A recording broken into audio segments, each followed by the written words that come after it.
કેમ છો બાળ દોસ્તો? મજામાં ને? આપણે ધોરણ 7માં ચોથા એકમ વિશે આ પાઠમાં શીખવાનું છે, જેમાં મધ્યયુગીન સ્થાપત્યો, શહેરો, વેપારી અને કારીગરો વિશે આપણે માહિતી સમજીશું. પ્રથમ છે મધ્યયુગીન સ્થાપત્ય. ભારતીય શિલ્પ સ્થાપત્ય કલાઓને અનોખો અને લાંબો ઐતિહાસિક વારસો મળેલો છે. ભારત કલા અને સ્થાપત્યના સમૃદ્ધ સાંસ્કૃતિક વારસાને લીધે વિશ્વભરમાં પ્રસિદ્ધ છે. પ્રાચીન સમયથી શરૂ કરી વિવિધ સમયગાળાઓ દરમિયાન વિવિધ પ્રાંતોમાં મૌર્ય યુગ દરમિયાન સ્તૂપો તથા સ્તંભલેખો, અનુમૌર્ય યુગ દરમિયાન ગાંધાર તથા મથુરા શૈલીમાં સ્તૂપો, ગુપ્ત સમય દરમિયાન રાજમહેલ, સ્તૂપો, સ્તંભો, વિહારો, ભવનો તથા મંદિરોનું નિર્માણ થયું હતું. મધ્યયુગ દરમિયાન પાલ, પ્રતિહાર, રાષ્ટ્રકૂટ, રાજપૂત, દિલ્હી સલ્તનત તથા મુગલ સામ્રાજ્ય દ્વારા વિવિધ સ્થળોએ બંધાયેલ સ્થાપત્યોમાં વાવ, તળાવ, મંદિર અને મસ્જિદો વગેરે મોટા પ્રમાણમાં છે. ભારતના વિવિધ પ્રાંતોએ વારસામાં મળેલી સ્થાપત્ય કલાને પોતપોતાની રીતે વિકસાવી છે. આ બધા સ્થાપત્યો આપણા ભારત દેશમાં બનેલા છે, તો તેના વિશે આપણે વિશેષ માહિતી આગળ જોઈએ. શિલ્પકલા. શિલ્પીના મનમાં જાગતા ભાવોને છીણી, હથોડી વડે પાષાણ, લાકડા, ધાતુ પર કંડારિત કરવાની કલા એટલે કે શિલ્પકલા. શિલ્પી જે માણસ, શિલ્પ એટલે પથ્થર, જે વ્યક્તિ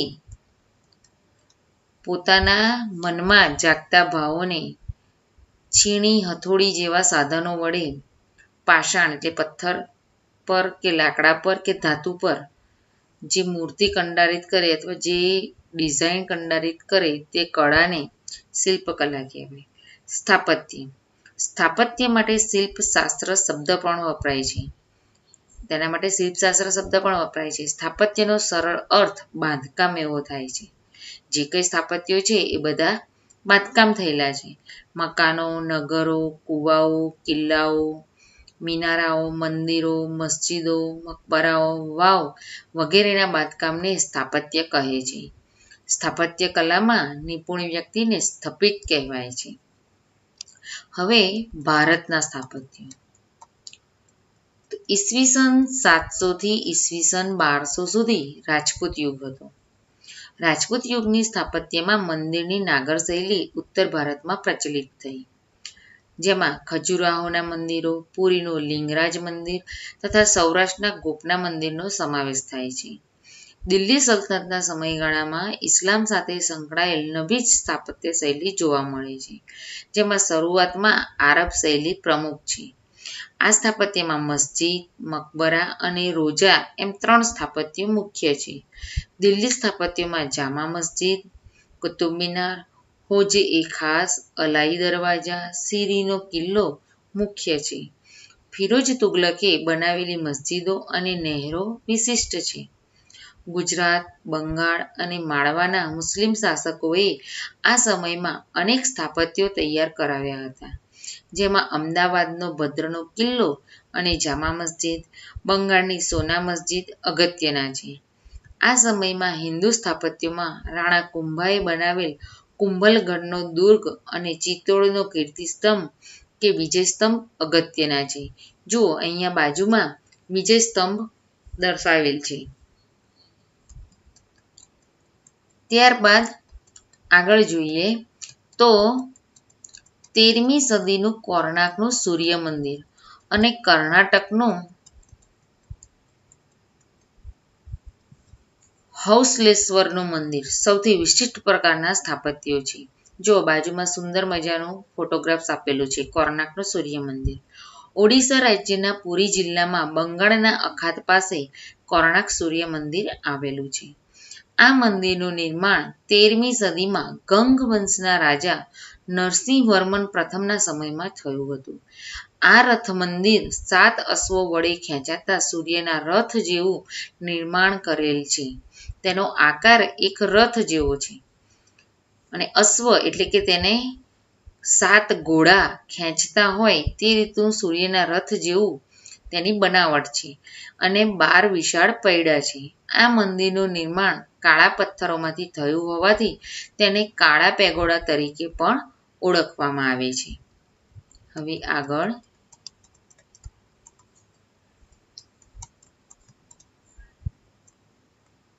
ઉત્તર ભારતના મંદિરોની લાક્ષણિકતા એના ગોળ શિખરો અને સ્તંભ વિનાના ખંડો છે. તમે જુઓ બાજુના મંદિરોમાં તો તેના ગોળ શિખરો છે અને સ્તંભ વિનાના ખંડો છે, એટલે કે થાંભલા વિનાના. દક્ષિણ ભારતમાં શંકુ આકારના અણીદાર શિખરોવાળા મંદિરો બંધાયા.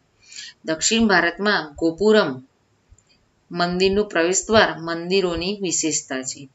મંદિરોમાં ગર્ભગૃહ, અંતરાલ, મંડપ, શૃંગાર ચોકી કે મુખ મંડપ હોય છે. મંદિરની પ્રદક્ષિણા પથ પણ હોય છે. આ સમયગાળામાં કેટલાક મહત્વપૂર્ણ મંદિરોમાં પલ્લવકાલીન રથ મંદિરો અને તાંજોરના રાજરાજેશ્વર મંદિરનો સમાવેશ થાય છે. તાંજોરનું રાજરાજેશ્વર મંદિર તે સમયનું સૌથી ઊંચું મંદિર ગણાતું હતું. મુઘલ સ્થાપત્ય કલા એકદમ વિશિષ્ટ હતી. મુઘલ સ્થાપત્ય કલાનો વિશેષ નમૂનો હુમાયુના મકબરામાં દેખાય છે. અકબરે આગ્રાનો કિલ્લો અને ફતેપુર સિકરીનો કિલ્લો બંધાવ્યો હતો.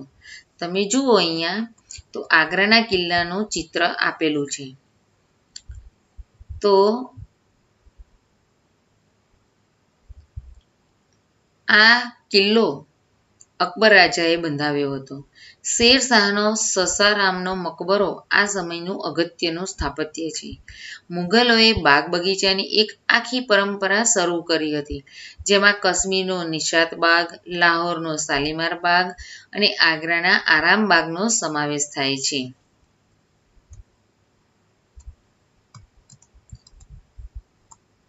મુઘલ સ્થાપત્ય કલાનું સર્વોચ્ચ શિખર શાહજહાંએ બંધાવેલ આગ્રાના તાજમહેલમાં જોવા મળે છે.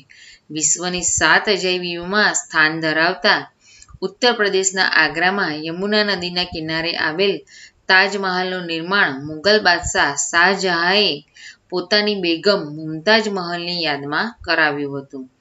તાજમહાલ ભારતના સ્થાપત્ય કલાના વારસાને ગૌરવાન્વિત કરે છે અને દેશ વિદેશના પ્રવાસીઓ માટે આકર્ષણનું કેન્દ્ર બની રહ્યો છે.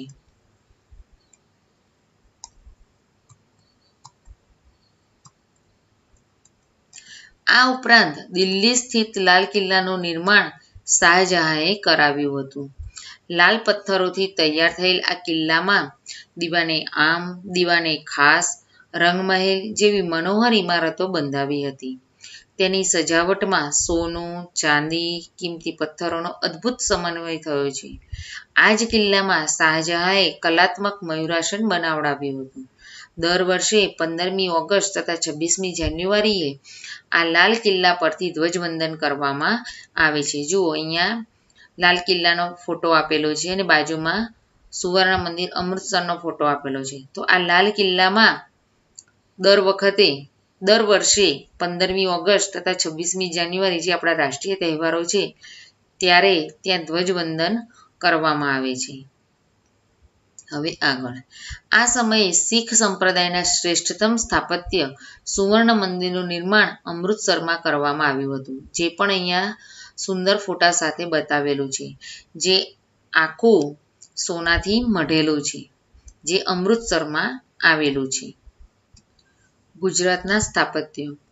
ગુજરાતના સોલંકી શાસનકાળ અને સલ્તનત યુગ દરમિયાન અત્યંત ઉચ્ચ કોટીનું સ્થાપત્ય નિર્માણ પામ્યું હતું. સોલંકી કાલીન સ્થાપત્યમાં 11મી સદીમાં ભીમદેવ દ્વારા સોમનાથ મંદિરના જીર્ણોદ્ધાર અને મોઢેરાના સૂર્ય મંદિરનો સમાવેશ થાય છે.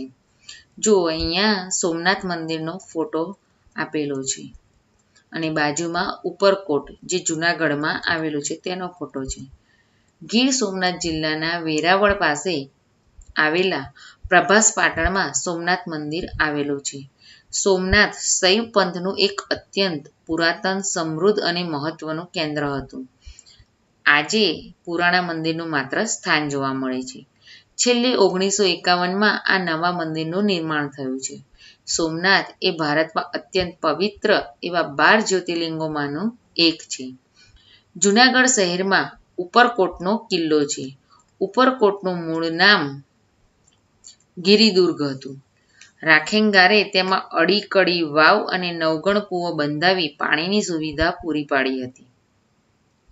એક ઉક્તિ છે કે અડીકડી વાવ અને નવગણ કૂવો જાણીને જોયો તે જીવતો મૂવો. એટલે કે તે રાખેંગારે જે બનાવેલી અડીકડી વાવ છે તે જોવાલાયક છે. ગુજરાતના મહેસાણા જિલ્લામાં મોઢેરા ખાતે આવેલ સૂર્ય મંદિર સોલંકી યુગના રાજવી ભીમદેવ પ્રથમના શાસનકાળમાં બંધાવ્યું હતું. ભીમદેવ પ્રથમે મોઢેરાનું સૂર્ય મંદિર બનાવ્યું હતું. આ મંદિરનું પૂર્વ દિશામાં આવેલ પ્રવેશદ્વાર એવી રીતે રચાયેલું હતું કે સૂર્યનું પ્રથમ કિરણ મંદિરની છેક અંદર ગર્ભગૃહ સુધી રેલાઈને સૂર્ય પ્રતિમાના મુકુટની મધ્યમાં રહેલા મણી પર પડતા સમગ્ર મંદિર પ્રકાશથી ઝળહળી ઉઠતું. સૂર્યનું પ્રથમ કિરણ છેક ગર્ભગૃહ સુધી એટલે કે અંદરના ભાગ સુધી જાય છે અને સૂર્ય પ્રતિમાના મુકુટ ઉપર રહેલા મણી પર તેનું કિરણ પડતા આખું મંદિર અજવાળાથી ઝળહળી ઉઠે છે. પરિણામે સમગ્ર વાતાવરણમાં જાણે કે દિવ્યતા પ્રગટતી હતી. આ મંદિરમાં સૂર્યની 12 વિવિધ મૂર્તિઓ અંકિત થયેલી છે. આજે પણ જોઈ શકાય છે. મંદિરની બહારના જળકુંડની ચારે બાજુ નાના નાના કુલ 108 જેટલા મંદિરો આવેલા છે, જે ઉષા અને સંધ્યાકાળે પ્રગટતી દીપમાળાને લીધે એક નયનરમ્ય દ્રશ્ય ઊભું કરે છે. જુઓ, અહીંયા મોઢેરાનું સૂર્ય મંદિરનો ફોટો આપેલો છે અને બાજુમાં રાણીની વાવ બતાવેલી છે.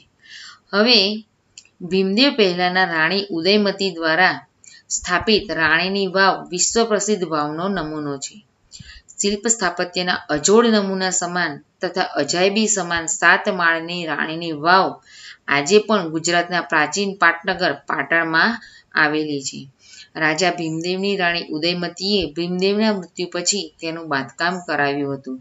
યુનેસ્કોએ આ વાવને વર્લ્ડ હેરિટેજ સાઇટનો દરજ્જો આપેલો છે.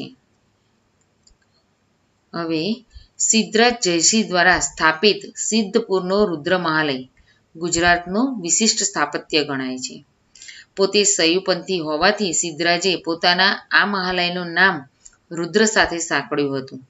કેટલાક ઇતિહાસકારોના મતે તે 7 માળનો ઝરૂખા સાથે સંકળાયેલો મહેલ હોવો જોઈએ. જો કે અત્યારે 1 માળનો રુદ્રમહાલય હયાત છે. પહેલા જે ઇતિહાસકારોએ માહિતી આપી તેમાં 7 માળના ઝરૂખા સાથે તેનું વર્ણન કરેલું છે, પણ અત્યારે માત્ર તે 1 માળના સ્થાપત્ય તરીકે હયાત છે. તેમાં સ્તંભો અને તોરણોના સ્થાપત્યનો સમાવેશ થાય છે. જુઓ, બાજુમાં તેનો ફોટો આપેલો છે રુદ્રમહાલય, જે તમે તમારા પુસ્તકમાં જોઈ શકો છો. સિદ્ધરાજના માતા મિનળ દેવીના કહેવાથી ધોળકામાં મલાવ તળાવ અને વિરમગામમાં મુનસર તળાવ બાંધવામાં આવ્યા હતા. સિદ્ધરાજ જયસિંહના શાસન દરમિયાન પાટણમાં સહસ્ત્રલિંગ તળાવ બાંધવામાં આવ્યું હતું. આ ઉપરાંત વડનગરમાં કીર્તિતોરણ અને શર્મિષ્ઠા તળાવ જોવાલાયક સ્થળો છે. ગુજરાતમાં સલ્તનત કાળ દરમિયાન અમદાવાદમાં રાજધાનીનું સ્થળાંતર થતાં અમદાવાદમાં વિશિષ્ટ સ્થાપત્યોમાં અમદાવાદ શહેરની સ્થાપના અહમદ શાહ દ્વારા ઈસવીસન 1411માં કરવામાં આવી. બાળ દોસ્તો, આ વસ્તુ આપણે ખાસ યાદ રાખવાની છે કે ગુજરાતમાં સલ્તનત કાળ દરમિયાન અમદાવાદમાં રાજધાનીનું સ્થળાંતર એટલે એક જગ્યાએથી બીજી જગ્યાએ લઈ જવું. તો અમદાવાદમાં પણ જુદા જુદા સ્થાપત્યો બનાવવામાં આવ્યા હતા, જે અહમદ શાહ દ્વારા બનાવવામાં આવ્યા હતા. આ સ્થાપત્યોમાં અમદાવાદનો કોટ, ભદ્રકાળીનો કિલ્લો અને જામા મસ્જિદ મુખ્ય છે. કિલ્લો જે વૈશ્વિક વારસાના સ્થળોમાં સામેલ છે. ચાંપાનેરમાં જામા મસ્જિદ અને ચાંપાનેરનો કિલ્લો તથા અડાલજની રાણી રૂડાદેવીની વાવ પ્રસિદ્ધ સ્થાપત્યો છે. તો આ વાત થઈ અમદાવાદની.